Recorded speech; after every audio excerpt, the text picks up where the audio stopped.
बिस्मिल्लाहिर्रहमानिर्रहीम। अस्सलाम वालेकुम। जी सेलर्स, कैसे हैं आप सब। देखिए, आज हम इस वीडियो में बात करेंगे कि दराज पे लो बजट में, लो इन्वेस्टमेंट में अपना बिजनेस किस तरह स्टार्ट कर सकते हैं। How to start your business on Daraz with low budget and low investment. Daraz पे बिजनेस स्टार्ट करते वक्त आपके पास लैपटॉप, इंटरनेट कनेक्शन, प्रिंटर, ये बेसिक चीज़ों का होना ज़रूरी है। क्योंकि लैपटॉप का होना ज़रूरी है। आप अपना सेलर सेंटर, जो सेलर डैशबोर्ड है, वो आप लैपटॉप के थ्रू चलाएंगे। उसको चलाने के लिए इंटरनेट का होना ज़रूरी है। और जब आपके पास ऑर्डर्स आएंगे तो उन ऑर्डर्स के जो शिपिंग लेबल, इनवॉइस वगैरह प्रिंट निकालनी होती है, उसके लिए आपके पास प्रिंटर का होना ज़रूरी है। देखें, इसमें आपको यही सजेस्ट करूँगा कि जब आप अपना बिजनेस स्टार्ट कर रहे हो तो कम से कम खर्चे के अंदर लो बजट में आप लैपटॉप ले लें। 8 से 10 हज़ार रुपये की रेंज में आपको लैपटॉप जो मिल जाएगा वो आप लैपटॉप ले लें। प्रिंटर भी आप 7 से 8 हज़ार की रेंज में ले लें। और इंटरनेट कनेक्शन तो सबके घर में वैसे ही मौजूद होता है।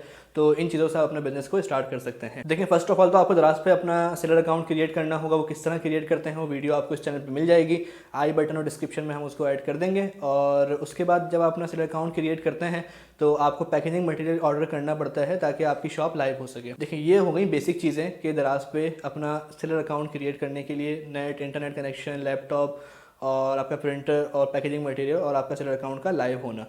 अब हम बात करते हैं कि आप दराज पे सेल क्या करेंगे। देखिए, आपने सबसे पहले दराज की वेबसाइट पे चेक कर लेना है कि दराज पे क्या क्या चीज़ें बिक रही हैं और क्या चीज़ें अच्छी बिक रही हैं।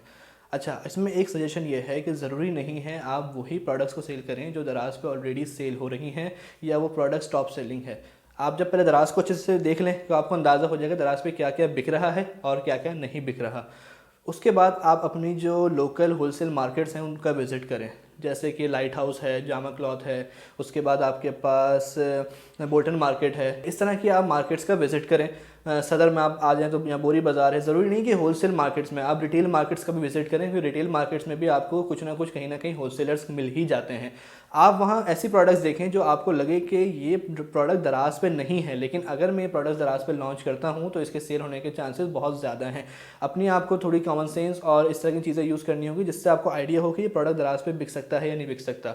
अगर आपको लगे कि यार मैं वही प्रोडक्ट सेल करूँगा जो दराज पे बिक रहे हैं तो आप उन प्रोडक्ट्स के साथ भी जा सकते हैं। लेकिन मैं यही सजेस्ट करूँगा कि आप कुछ नया करें।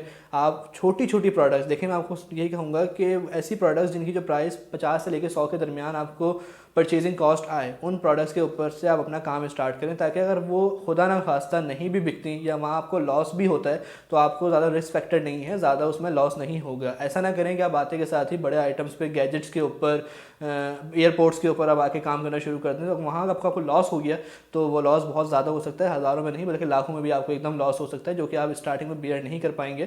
तो छोटी प्रोडक्ट्स, जो छोटी अमाउंट वाली प्रोडक्ट्स हैं, उनसे स्टार्ट करें। आप 5 से 10 प्रोडक्ट सेलेक्ट कर लें इस तरह की जो आपको लगें। अच्छा, इसमें ये कर लें कि 5 वो प्रोडक्ट सेलेक्ट कर लें जो दराज पे बिक रही हैं, टॉप सेलिंग है, और 5 वो प्रोडक्ट सेलेक्ट कर लें जो दराज पे नहीं बिक रही, जो आप चाहते हो कि मैं दराज पे इस प्रोडक्ट्स को लेके आऊँ।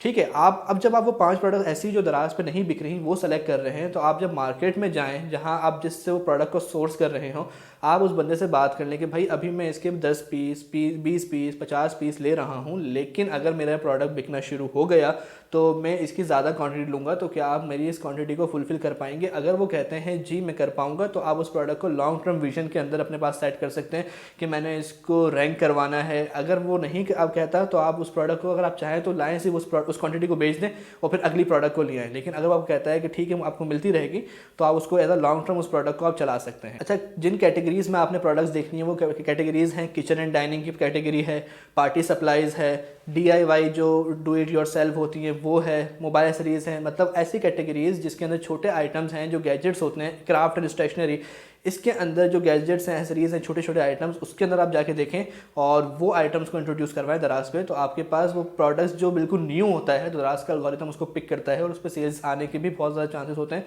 और अर्ली सेल्स आना शुरू हो जाती हैं। जब आपके अर्ली सेल्स आती हैं उस पर रिव्यूज़ जनरेट होते हैं, प्रोडक्ट ऑटोमेटिकली रैंकिंग पे जाना शुरू हो जाती है। जी, जैसे मैंने आपको बताया था कि लैपटॉप और प्रिंटर का आपने इतना बजट रखना है, वैसे ही मैं आपको आइटम्स का बता देता हूँ कि आप आइटम्स का मैक्सिमम देखें। लो बजट और लो इन्वेस्टमेंट हर बंदे के हिसाब से अलग होती है। किसी को लाख रुपए लो लगते हैं, किसी को 10 लाख लो लगते हैं और किसी को 10,000 लो लगते हैं। तो आप अपने क्राइटेरिया के हिसाब से इस चीज़ को देख लीजिएगा। लेकिन जो मैं आपको बता रहा हूँ कि अगर आप दरमियाने से जाते हैं तो आप 20,000 रुपये तक की इन्वेंट्री परचेज़ कर लें, जिसमें वो यही छोटे छोटे आइटम्स हों जो कि मैंने आपको वीडियो में डिस्कस किए हैं। और इन आइटम्स को आप कोशिश ये करें कि आप पूरी रिसर्च कर लें कि आपको इसमें कितना दराज कमीशन चार्ज करेगा, VAT कितना लगेगा, पैकेजिंग कॉस्ट कितने लगेगी, और at the end of the day आपके पास उस प्रोडक्ट से प्रॉफिट कितना आएगा। जब आप नई शॉप क्रिएट करें तो आप ध्यान लाजमी रखें कि आप कितने प्रोडक्ट्स भेज रहे हैं, कितने प्रोडक्ट्स दराज पे आपके डिलीवर हो रहे हैं, कितने रिटर्न आ रहे हैं, कितने रिटर्न नहीं आ रहे। अगर वो रिटर्न नहीं आ रहे तो उनका क्लेम करें। अगर वो आप क्लेम नहीं करते तो आपका प्रोडक्ट गायब हो सकता है, जिसकी बुना पे भी आपको लॉस हो सकता है। तो पैकेजिंग मटेरियल का भी आप ध्यान रखेंगे। पैकेजिंग मटेरियल अगर आपके पास फटा हुआ आ जाता है, कभी कभार कटा हुआ आ जाता है, तो उस पर भी आप फ़ौरन रिटर्न कर लें, ताकि वो पैकेजिंग मटेरियल भी आपका ज़ाया ना हो। और आप अपने ऑर्डर्स का रिकॉर्ड रखने की कोशिश करें कि अगर आपके पास आज 10 ऑर्डर आए और आपने 10 ऑर्डर शिप करवा दिए, फिर उसको भी ट्रैक करें कि यार 10 ऑर्डर में से कितने डिलीवर हो गए, कितने डिलीवरी फेल्ड में गए हैं, तो मुझे डिलीवरी फेल्ड रिसीव हुए या नहीं हुए, कस्टमर रिटर्न पे चले गए। तो और उसके बाद जब आपके पास प्रोडक्ट कस्टमर को डिलीवर हो रही है तो कस्टमर को आप मैसेज करके उस प्रोडक्ट का फीडबैक ले सकते हैं कि आपको प्रोडक्ट कैसा लगा, और उसको रिव्यू का कह सकते हैं। और उसके बाद आप उसको फॉलो करने की रिक्वेस्ट भेज सकते हैं कि आपकी शॉप पे फॉलोवर्स की तादाद भी बढ़े। जब फॉलोवर्स बढ़ेंगे, रिव्यूज़ बढ़ेंगे, आपकी शॉप आहिस्ता आहिस्ता ग्रो करती रहेगी, और इंशाल्लाह एक दिन ऐसा आएगा कि आप दराज पे टॉप सेलर बन जाएंगे। उम्मीद है आपको ये वीडियो पसंद आई होगी।